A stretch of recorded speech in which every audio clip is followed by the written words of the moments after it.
Lesson 17, Pronouns. In this lesson, I would like to take a quick break from learning new words. And I'd like to address a grammatical issue and talk for a few minutes about pronouns.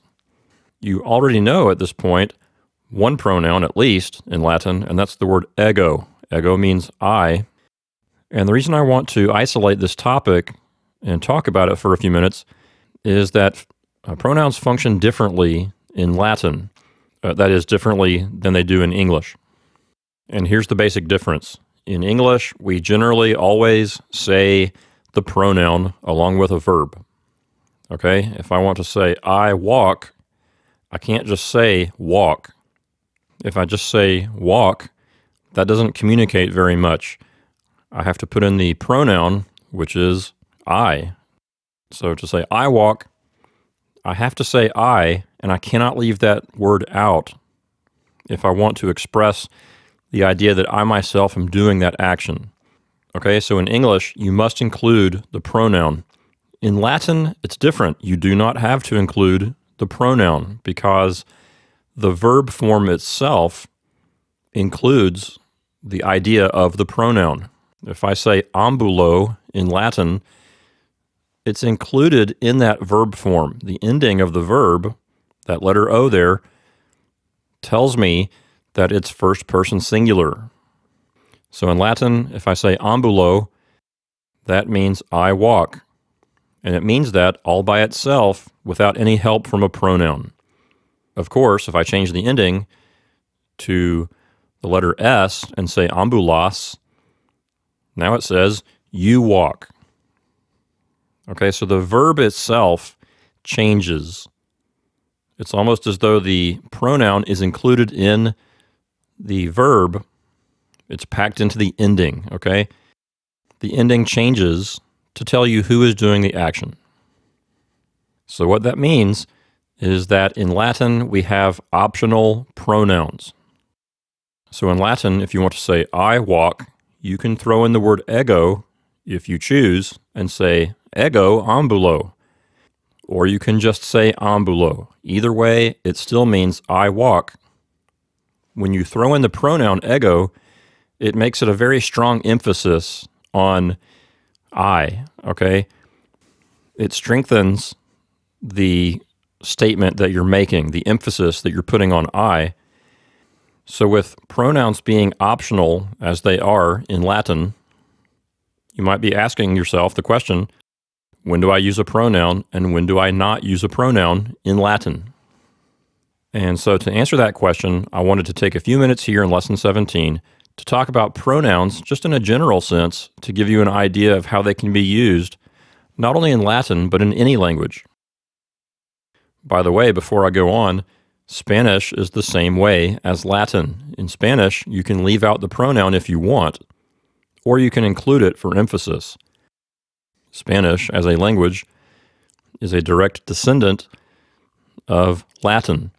So it has some of the same characteristics of Latin, and it really gets all of its verb system directly from Latin. Interestingly, the French language comes directly from Latin too, but in French, you have to include the pronoun. Just like English, you can't just say the verb, you have to say the pronoun too. But in Spanish, you don't. So there's a difference there between Spanish and French. So while we're on the topic of pronouns here, let's take a look at some of the ways that we can use a pronoun, in any language. What does a pronoun do? Remember that the word pronoun has the letters P-R-O at the beginning, and that comes from Latin. In Latin, the word pro is a preposition that means in the place of, instead of, in exchange for, things like that. So when you think of the word pronoun, think of in place of a noun, because that's what the word pro means in Latin. It's a preposition that takes the ablative case. So look here at the heading that says, what do pronouns do exactly? And I have an example there. I say, Suzanne is wearing a blue dress. Suzanne bought it last week. One of the most common ways that we can use a pronoun is to take the place of a noun so that we don't have to repeat that noun over again.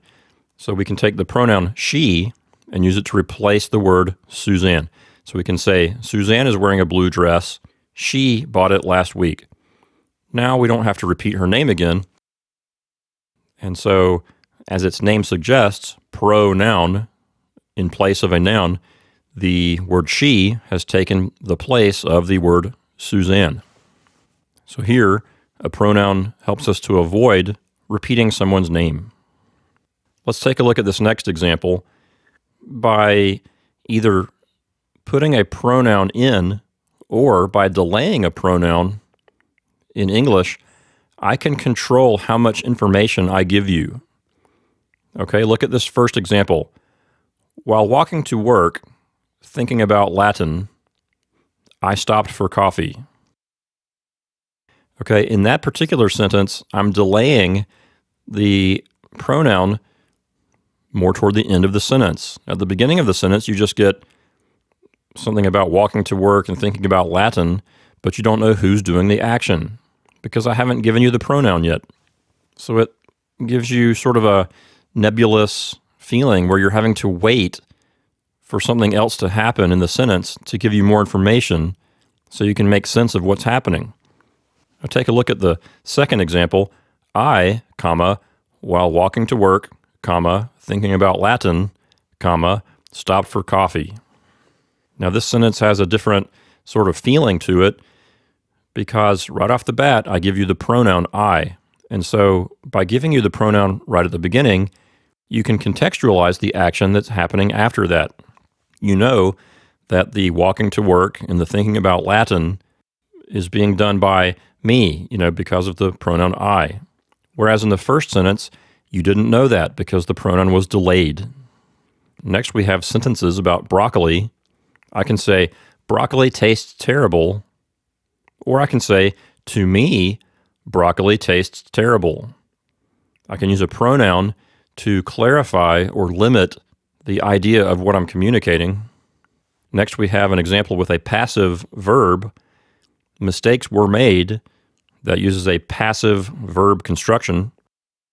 With a passive verb, you don't have to put a pronoun there. You don't have to say who did it.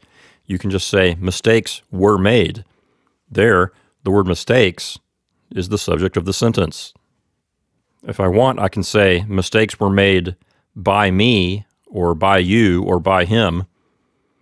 I can use the word by to say who made the mistakes, but I don't have to. But if I choose to use an active verb, I can put a pronoun there and say, I made mistakes. Now I can emphasize who did the activity.